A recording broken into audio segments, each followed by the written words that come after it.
This video is made for adult collectors because, oh, not this again.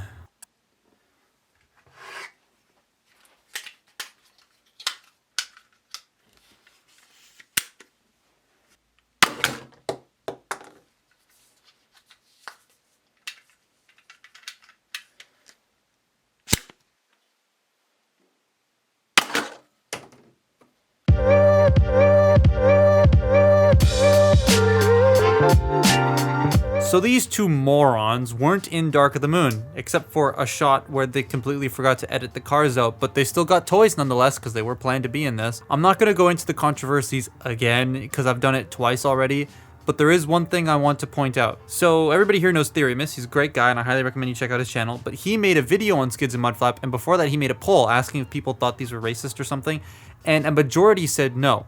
And the reason I bring this up is because I know I'm going to get that comment. I'm going to get that one person who says, well, Theorymus made a poll and said that they weren't racist. Sample size is important. You have to understand that when Revenge of the Fallen came out, parents and regular moviegoers had issues with these characters. More so than actual Transformers fans, because we were just sitting there going, Transformers fighting on screen, yay. And that sample size of people, the parents and the regular moviegoers, didn't vote on the poll. A lot of people voted on his poll, but that's a lot of people part of his audience and the community of the larger community of Transformers, not Johnny's 6-year-old's mother and Tim from accounting who went to go see the film. There is a reason why they were removed from Dark of the Moon, and if they didn't stir up that much controversy and all that, they would have stayed in the film. But they did, so they weren't in the movie. And again, this is not me bashing on Theorymus. I just wanted to bring up the fact that he made this poll and that was the result. Go check out his video on Skids and Mudflap. Go check out his channel and watch his other videos and subscribe to him because his content is great. He's also a really nice dude. The book handles them a lot better, and I definitely recommend you read the Dark of the Moon novel. It's fantastic, and it delivers a very different experience from what we got in the film. The start, the middle, the end are all completely different, with elements of what we actually got in the film in the book, but a lot of it is very different, so I would highly recommend reading that. Skids and Mudflap here really do suck. They are a lot more round and pudgy than they were in Revenge of the Fallen, and their limbs are even more disproportionate this time. I do like, though, how they are completely different toys. They turn into pretty much the same car, but they managed to get two different robots out of this, which is really cool. The transformations don't share anything. I thought they would be completely like straight reuse of each other because I got them in vehicle mode, but no, they're not. I do like how Mudflap got his door wings back and how much silver they put on his collar. There's a lot of nice sculpting in there, which is pleasant to see, much better than Skids' void of a neck. But then we get to the part where Mudflap is yellowing and Skids' arm likes to fall off. On both of those, I'm chalking down to them being used, but it's still a bummer. I don't know why Skids' feet have to be so damn big. Like, they're massive for his body size. Mudflap at least has normal size feet. Skids, though, I don't know if he's planning on stabbing someone with them or if he bought shoes that are too big, but like, why are they that big? This panel on Skids' arm too doesn't like to stay in place. I wish it sort of like clipped and pegged in, but it doesn't. They both came with weapons that I didn't get because I paid $5 each for these used, but I'm okay with them not having any guns because I don't care. For those wondering, 2010 Cup Sniper Rifle Legacy Maddox's guns. I also haven't compared him to Legacy Skids yet because I don't have access to my Legacy Skids because I don't actually have my Legacy Skids anymore. I sold them because Burnout is the superior version of the mold. And so there they are next to Burnout, aka the Skids mold. So there's fluff on my shirt. So the twins' articulation is very bad. Now, the older ones, let me actually grab it here. The older Skids mold, for example, is full of articulation. It's not usable because of how ungodly heavy he is, but it has a ton of articulation. Whereas these guys, I don't understand why they're built the way that they are, but they're missing joints, and it's very strange. So we'll start with Mudflap, because he is actually out of shot. He's actually the most posable of the two. You got the head, it's on a ball joint, and then on a hinge joint as well, so you can get it to do whatever you want. You got shoulder rotations. Shoulders go in and out, but they click in, out. It's very strange. You have a bicep rotation. You can also see where it's yellowed there. It's great.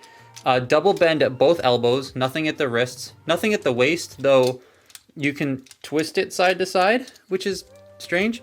Hips can go forward, come on, about that far, then go back that far, it's come on tabbed again.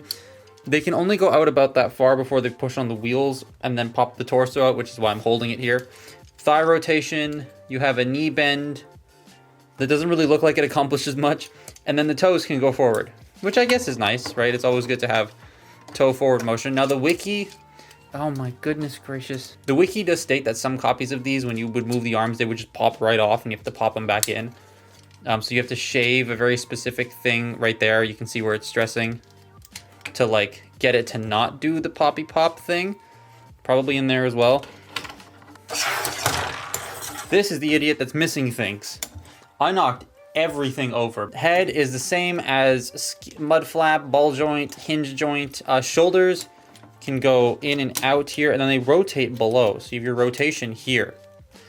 And it works, I guess, for what they're trying to do. You can go in and out as well. It's just a very weird way of designing that joint because of how it transforms. Elbows are on ball joints, and as you can see, this massive stress mark right here. There you go, that massive stress mark. That's the reason the arm keeps falling off. But again, I'm chalking that down to previous owner because that's probably just from the previous owner playing with this too much. There goes that panel. Nothing at the waist. Hips can go forward, they can go back, they can go in and out. You have thigh rotation and no knee bend. The knee bends that way.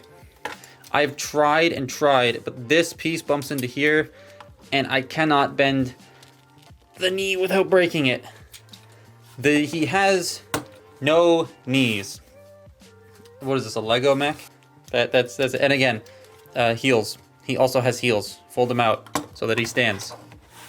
But yeah, no knees. That was a surprise to me when I got it because I was like, what the hell? Why would you not include knees on a toy from 2011? Like 2011. I don't know. It's weird. Even these little idiots had knees. And they're from 2009. It's just so strange. I'm not sure if I'm mistransforming anything or like something's wrong, but they just will not bend. I bet if I shaved it down in there, I could get it to bend, but I don't care about these toys enough to want to modify them. They're going in a bucket when I'm finished this video. And he fell over. So Tweedledee and Tweedlestupid here aren't so great as toy robots. So let's see how they do as toy cars. So Mudflap's already like falling apart, so I guess we'll start with him first. This peg right here, where the crotch pegs into this little chest panel, doesn't like work as well as you would hope it would.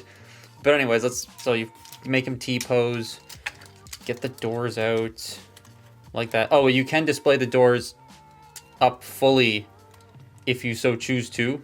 You can do that. Hinges inside the doors, also yellowing. Now, I found the best way to get the doors to sort of sit as flush as I possibly can is to make sure that the armpits are facing out when you fold the arms in. Also 3mm clips. And then you can fold this in like that. And then that allows the doors to sit just a little bit more flush because they don't like to sit flush properly on this toy. So that's a bit of a pain. Fold the heels in, peg the legs together. Something's not fitting right. And then you just gotta line the doors up. And this is the most difficult part of this transformation because the doors do not like to line up. They stick out. And and nothing I do will fix that. And if you have the arms rotated the other way, the 3mm clips poke the doors and then really pop these out. So, yeah. But that's Mudflap in his Trax. That's not a Chevy Trax, it's a Chevy Spark now. In his Chevy Spark mode. Now on to idiot that's green. Fold the torso out, unfold the grill, fold the head back.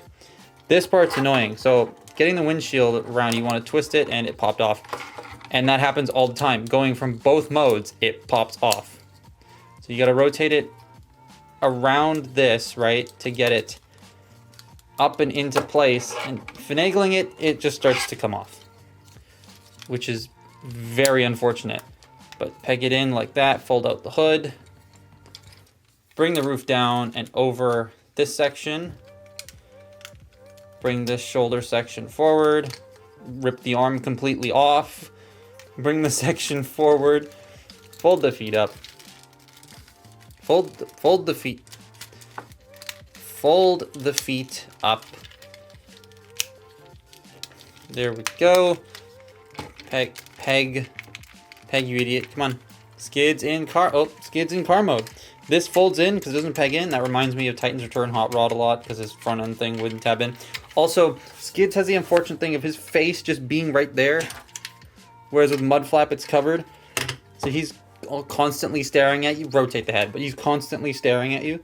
As I said, while Mudflap's doors won't go flush for the life of me, these Chevy Sparks look the part. I genuinely do like how these alt modes turned out. As someone who likes the Spark in real life, it just works. Both of them nail the shaping, and I like both figures' color schemes equally, though Mudflap looks a tad brighter because his stripes are bigger, which is cool. I like how they differentiate each other from that. They're not just straight up the same deco, just different colors. They don't scale with Studio Series at all, but they look neat together. And this is like my favorite part of the toys. I will be displaying them in Spark mode because I think their cars are awesome. But I don't know, I mean, if you can get them for $5 like I did, then sure. But I seriously don't think these are worth it. They don't work unless they're cars, and then at that point, why not just buy a scale model of the Spark, right?